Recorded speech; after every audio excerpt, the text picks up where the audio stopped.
Everyone, आज के lecture में हम डिस्कस करेंगे आपकी 4th unit that is application of theory of relativity. ये आपकी बीएससी फर्स्ट सेम का टॉपिक है, ठीक है।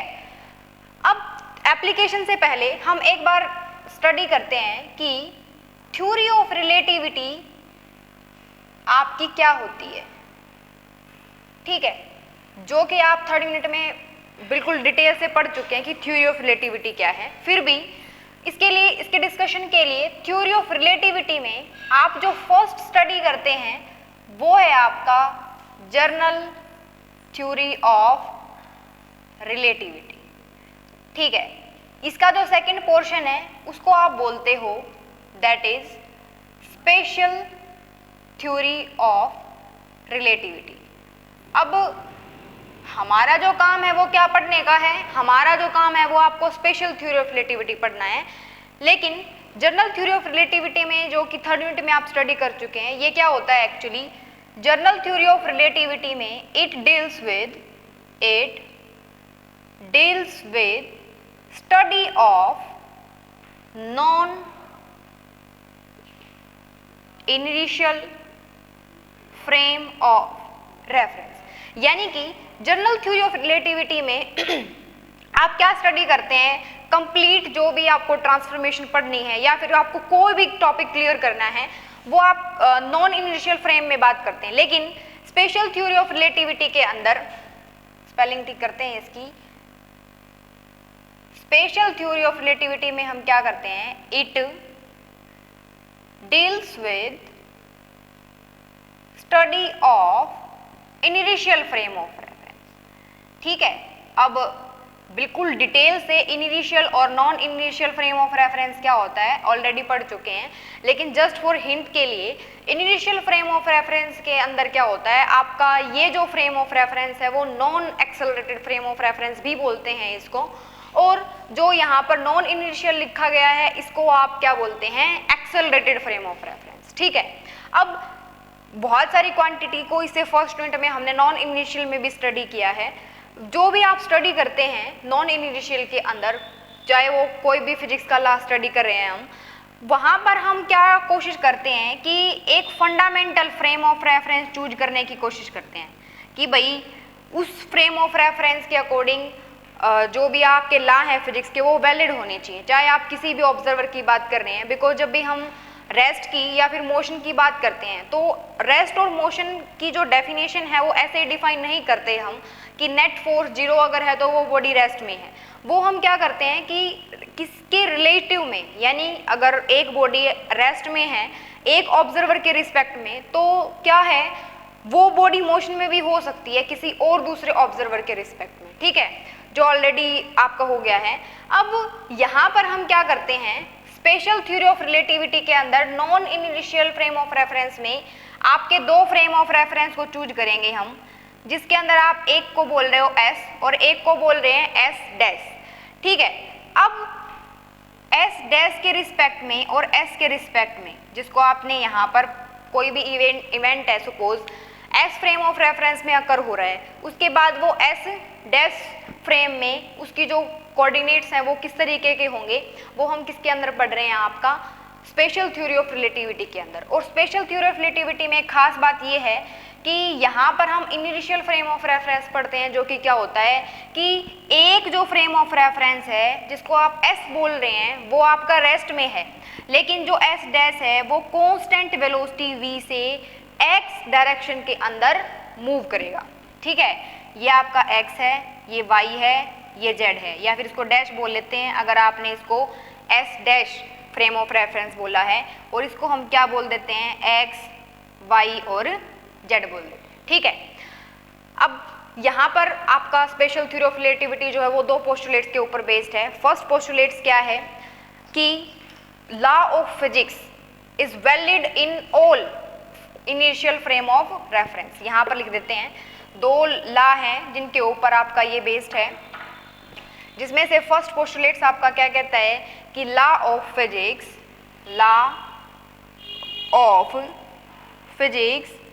Is valid in all initial frame of reference. वैसे भी दैट्स वाई हम इसमें एंटर किए हैं इनिशियल फ्रेम ऑफ रेफरेंस में, बिकॉज अगर हम फ्रेम ऑफ रेफरेंस के अकॉर्डिंग अगर हमारा जो लॉ है अगर वो चेंज हो जाता है फिजिक्स का, तो फिर इसका मतलब ये है कि वो जो लॉ है वो वैलिड नहीं है। या फिर अगर फ्रेम टू फ्रेम वो रेफरेंस क्या हम बोल रहे हैं कि एक फ्रेम ऑफ रेफरेंस है उसके रिस्पेक्ट में कोई और लॉ है, दूसरे फ्रेम ऑफ रेफरेंस के में वो जो लॉ है वो डिफर हो जाता है, तो ये क्या है, वैलिड नहीं है, रियलिस्टिक जो सिचुएशन है वो नहीं है। तो दैट्स वाई हम क्या बोल रहे हैं कि जितने भी फिजिक्स के लॉ हैं वो वैलिड होने चाहिए आपके all initial frame of reference के अंदर। सेकंड क्या है, जो स्पीड ऑफ लाइट है, speed of light in free space, free space के अंदर जो भी स्पीड ऑफ लाइट है आपकी वो क्या होनी चाहिए, आपकी सेम होनी चाहिए in all frame of reference and with respect to all observer, या फिर जो भी ऑब्जर्वर चाहे वो कहीं पे भी है, रेस्ट मोशन जो भी उसकी पोजीशन है उसे इंडिपेंडेंट होना चाहिए, यानी कि स्पीड ऑफ लाइट आपकी फ्री स्पेस के अंदर सेम होनी चाहिए। अगर डिफर है तो इसका मतलब है हम जो भी हमारा फ्रेम ऑफ रेफरेंस हमने चूज किया है वो वैलिड नहीं है। तो पोस्टुलेट्स हैं आपके, फर्स्ट पोस्टुलेट्स इसमें लॉ ऑफ फिजिक्स आपका वैलिड होता है इनिशियल फ्रेम ऑफ रेफरेंस में, और जो स्पीड ऑफ लाइट है वो भी क्या होती है आपकी सेम होनी चाहिए किसके, हर एक इनिशियल फ्रेम ऑफ रेफरेंस में एंड और किसके रिस्पेक्ट में, ऑब्जर्वर भी आपका मैटर करता है। चाहे हम किसी भी ऑब्जर्वर की बात करें, जो सी की वैल्यू है वो आपकी चेंज नहीं होगी। ये हम किस में बोल रहे हैं, स्पेशल थ्योरी ऑफ रिलेटिविटी में। अब इसके बाद हमारा जो टॉपिक है वो बहुत इंपॉर्टेंट है, जिसका नाम है आपका लॉरेंट्ज ट्रांसफॉर्मेशन। वैसे तो ट्रांसफॉर्मेशन हम पहले भी पढ़ चुके हैं, that is your Galilean transformation, लेकिन गैलीलियन ट्रांसफॉर्मेशन के अकॉर्डिंग क्या है, जब भी हम वहाँ पर पोजीशन को मेजर करते हैं, पोजीशन आपकी सेम आती है, ठीक है, दोनों फ्रेम ऑफ रेफरेंस में वहाँ पर दो फ्रेम ऑफ रेफरेंस चूज करके चलते हो आप, एक्सेलरेशन को मेजर करते हो वो भी सेम आती है, लेकिन वहाँ पर एक टर्म है that is your velocity, velocity आपकी डिफर आती है, ठीक है, गैलीलियन ट्रांसफॉर्मेशन में। लेकिन हम एक ऐसी ट्रांसफॉर्मेशन जो है देखना चाहते हैं जिसके अंदर आप किसी भी फिजिकल क्वांटिटी को मेजर करें या फिर कोई भी किसी भी फ्रेम ऑफ रेफरेंस के रिस्पेक्ट में आप एक्सेलरेशन, पोजीशन, वेलोसिटी निकालें, वो आपकी क्या आनी चाहिए, सेम। तो लॉरेंट्ज ट्रांसफॉर्मेशन क्या है एक्चुअली, आप क्या करेंगे, यहाँ पर हम इक्वेशन का एक ऐसा सेट डिराइव करेंगे जिसकी हेल्प से आप क्या कर सकते हो कि कोई भी एक इवेंट अगर एक एस फ्रेम ऑफ रेफरेंस के अंदर है जिसको आपने बोल दिया एक्स, वाई और जेड, ठीक है।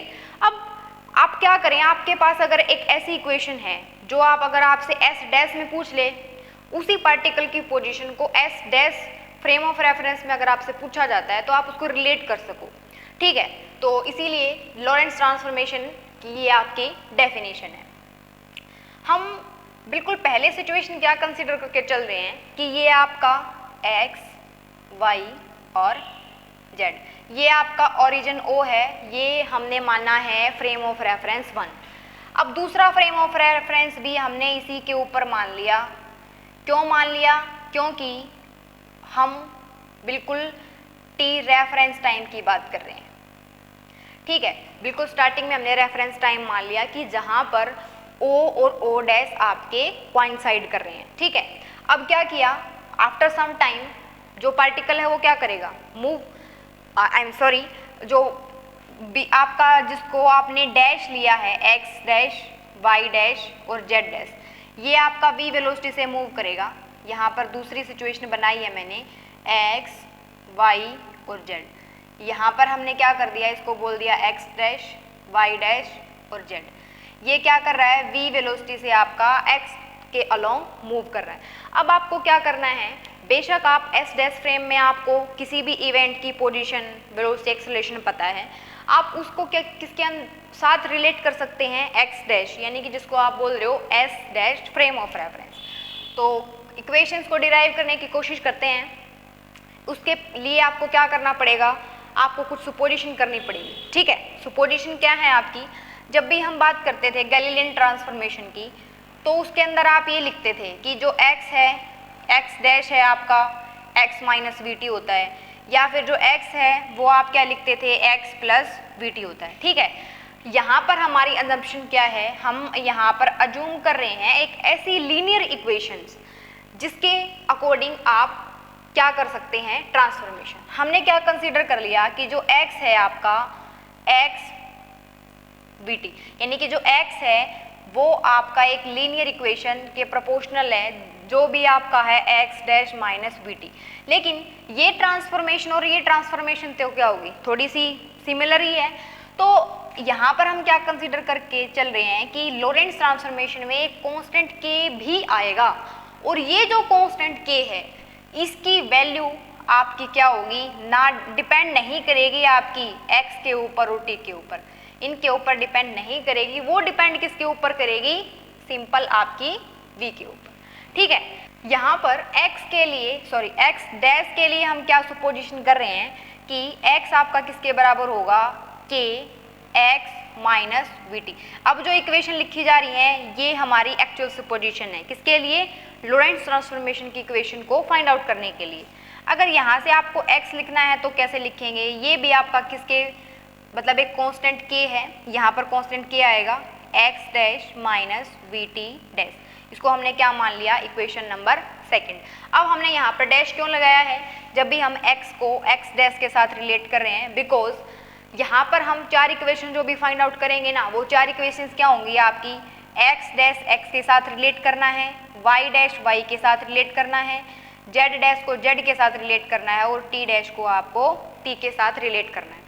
अब यहाँ से अंडरस्टूड है एक बात तो हमें कि जो भी आपका frame of reference s dash है वो v वेलोसिटी से x के अलोंग मूव कर रहा है, तो इसका मतलब है y डैश में और z डैश में क्या रिलेशन होगा, y डैश आपका बराबर आएगा y के, z डैश आपका बराबर आएगा z के। यहाँ पर सिर्फ दो चीज फाइंड आउट करनी रहेगी हमारी, जिसको हम बोल रहे हैं x डैश और t डैश, ठीक है। तो फाइंड आउट करने की कोशिश करते हैं भाई, x आपका किसके बराबर आएगा, यहाँ से k x डैश सॉरी जो x है वो आपका x डैश माइनस vt के बराबर है। x डैश की वैल्यू पता है, पुट कर देते हैं, क्या है x माइनस vt, यहाँ पर क्या है vt डैश, ओके। यहाँ से निकाल लो, इसको अगर हम जब सोल्व करेंगे तो ये आएगा आपका kx k vt minus vt dash, यहाँ से x किसके बराबर आ रहा है आपका kx स्क्वायर माइनस kx की मल्टीप्लिकेशन इसके साथ है, x डैश की वैल्यू थी आपकी kx माइनस vt, ये vt है, ठीक है। तो यहाँ से क्या है k की मल्टीप्लिकेशन kx k vt, तो k square x k square vt minus k vt dash, ठीक है।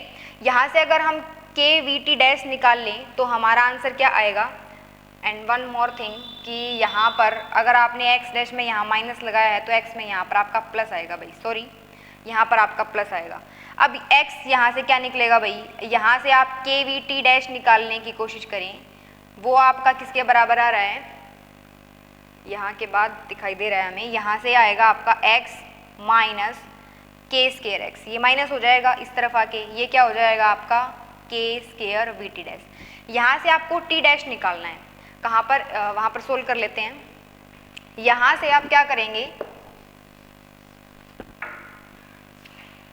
t डैश की वैल्यू को फाइंड आउट करेंगे, t डैश को उसी तरफ छोड़ दो, k v से इसको डिवाइड कर देंगे तो क्या आएगा आंसर, x तो आपका बाहर है, अंदर क्या बचा हुआ है 1 minus k, 1 minus x square, और यहाँ पर क्या लिखा हुआ है k स्क्वायर vt। यहाँ पर क्या है आपका kv, तो kv से क्या कर दो, पूरी की पूरी इक्वेशन को डिवाइड कर दो, ठीक है।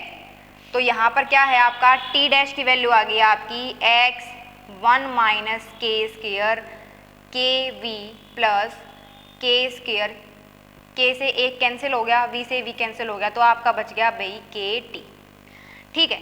ये आपका आ गया t डैश। अब यहाँ से हमें एक बात याद रखनी है, जब भी हम t डैश फाइंड आउट करेंगे ना, तो जस्ट आपको क्या करना है, इसके लिए थोड़ी मॉडिफिकेशन करनी है, जस्ट मैथमेटिकल मॉडिफिकेशन। इसके बाद आपका t डैश में और t में आपको रिलेशन मिल जाएगा, लेकिन उससे पहले हम फाइंड आउट करने की कोशिश करते हैं आपका x डैश में और x में क्या रिलेशन आएगा। अब नॉर्मल सी चीज़ है, अगर हम यहाँ पर बात कर रहे हैं स्पीड ऑफ लाइट की, ठीक है। तो स्पीड ऑफ लाइट यानी कि नॉर्मल, अगर v की बात कर रहे हो, ध्यान से सोचेंगे, v की अगर बात कर रहे हो तो नॉर्मल क्या होता है, d/dt होता है। यहाँ पर हम क्या बोल रहे हैं कि जो x है, अगर o के रिस्पेक्ट में देख रहे हो तो स्पीड ऑफ लाइट में, टाइम में और x में क्या रिलेशन है, x = ct। और अंडरस्टूड है, ये पोजीशन आपकी किसके बराबर होती है, स्पीड इनटू में टाइम। यहाँ पर स्पीड की जगह पे कौन सी स्पीड ले रखी है आपने, स्पीड ऑफ लाइट वाली। तो ये इक्वेशन आपकी क्या होगी, फर्स्ट x डैश अगर निकालोगे तो उसको क्या लिखोगे, ct डैश। अब ध्यान दो इस बात पे, ओरिजिन o के रिस्पेक्ट में जब बोल रहे हो तो ये t लिखा हुआ है यहाँ पर, लेकिन अगर x डैश के रिस्पेक्ट में बोल रहे हो तो क्या लिखा हुआ है, t डैश। ठीक है, वो तो डिफर करेगा ही क्योंकि ये o डैश के रिस्पेक्ट में, लेकिन जो c है इसमें भी सेम है और c आपका इसमें भी सेम है। क्यों लिया गया, क्योंकि ये हमने सेकंड जो सुपोजिशन की थी, सॉरी जो सेकंड जो पोस्टुलेट्स लिया था उसकी हेल्प से यहाँ पर हमने लिखा है। अब x डैश आपका किसके बराबर है, ct डैश की। x डैश की वैल्यू ऑलरेडी आपको पता है, किसके बराबर लिखी थी थोड़ी देर पहले, x - vt इक्वल्स टू किसके बराबर है, ये जो t लिखा हुआ है इस t की वैल्यू आपको यहाँ से लिखनी है। ठीक है, लिखेंगे क्या है, ये अंडरस्टूड है भाई कि ये z डैश है। ठीक है, तो x 1 - k² kv plus kt। ठीक है, यहाँ से क्या हो जाएगा, अब आपके पास ये c जो है इसके साथ मल्टीप्लाई में लिख देते हैं, हम लिख ही देते हैं इसको c के साथ, c यहाँ पर मल्टीप्लाई हो जाएगा आपका, c यहाँ पर मल्टीप्लाई हो जाएगा। ओके, अब आपको क्या करना है, यहाँ से अगर इसको सोल्व करोगे तो kx kvt इक्वल्स टू ये क्या बन गया आपका 1 - k² kv प्लस ktc। अब आप क्या करो, जिस भी टर्म के साथ आपका x है उसको एक साइड लिख दो, जिस टर्म के साथ x नहीं है उसको एक साइड लिख दो। क्यों, क्योंकि हमें अंडरस्टूड है ये बात कि हमें x डैश और t डैश चाहिए। t डैश को बाद में फाइंड आउट कर लेंगे, एक बार के लिए हम फाइंड आउट कर लेते हैं आपका x।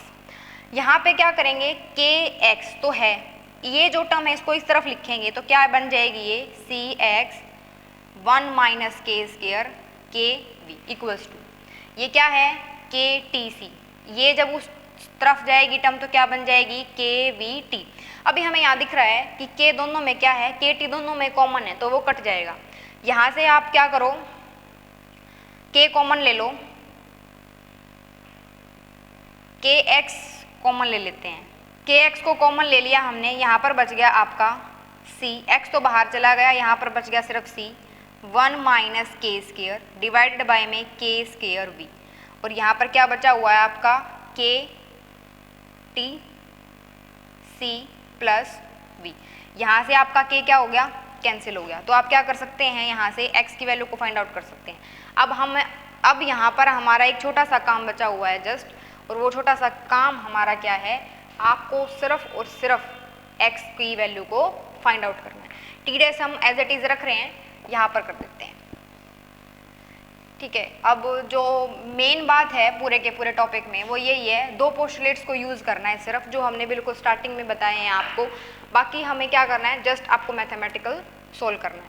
तो यहाँ से x किसके बराबर आ गया आपका, x बराबर आ गया आपका t, बाहर है तो c को भी कॉमन ले लो भाई, तो ये क्या बन गया आपका vc डिवाइडेड बाय में, ये पूरी टर्म को नीचे लिख दो, क्या बन गई ये टर्म बन गई आपकी 1 -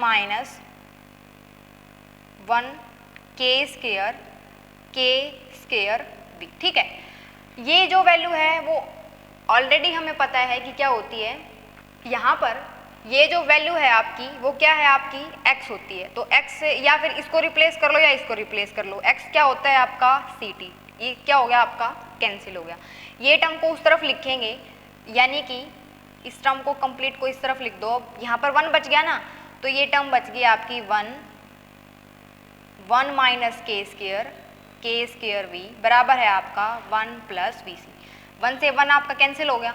अब आपको जस्ट क्या करना है, क्रॉस मल्टीप्लिकेशन करनी है, और यहाँ से आपकी k की वैल्यू निकल के आएगी 1 डिवाइडेड बाय में 1 - vc।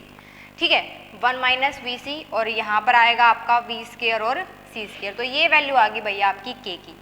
अब आपको जस्ट और जस्ट क्या करना है, जो आपने बिल्कुल स्टार्टिंग में इक्वेशंस को लिखा था, जो कि आपने क्या लिखी थी कि जो x डैश है वो आपका क्या होता है, x k minus we T. अब आपको k पता चल गया तो ये वाली k की वैल्यू को पुट कर देते हैं। आंसर हमारा कितना आएगा, यहाँ पर लिखेंगे रिलेशन को। फाइनली हमारे पास 4 इक्वेशन बनेंगी जिनको हमने लिखना है। इक्वेशन बनेगी आपकी x dash equals to, k की वैल्यू पता चल गई, ये वाली वैल्यू है तो पुट कर देते हैं 1 डिवाइडेड बाय में v स्केयर c स्केयर। 1 को रहने देते हैं, अंडरस्टूड है, तो यहाँ पर हम डायरेक्ट लिख देते हैं x माइनस के वी टी। तो अब क्या है, नॉर्मल सी चीज़ थी, x डैश में भी आप क्या कर सकते हैं, कन्वर्ट कर सकते हैं अगर आपको कोई चीज़ s के अंदर पता है तो। ठीक है, ये थी आपकी पहली इक्वेशन लोरेंट्ज़ ट्रांसफॉर्मेशन की।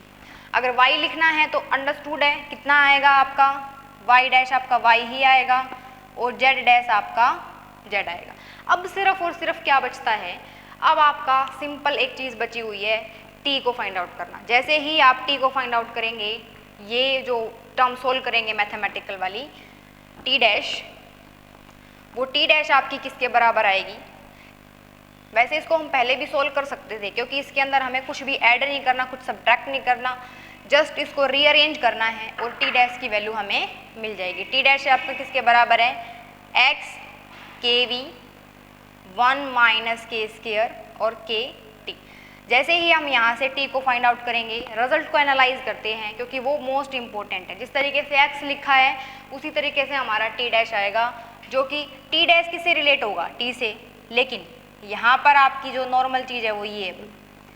ठीक है, 1 minus v square c square तो आएगा ही आएगा। और वैसे भी अगर आप इसको मॉडिफाई नहीं भी करना चाहते हैं तो क्या है, इसी इक्वेशन से याद रखने के लिए, जस्ट याद रखने के लिए है, यहाँ पर यहाँ से यहाँ तक पहुँचना है तो सोल्व करना पड़ेगा।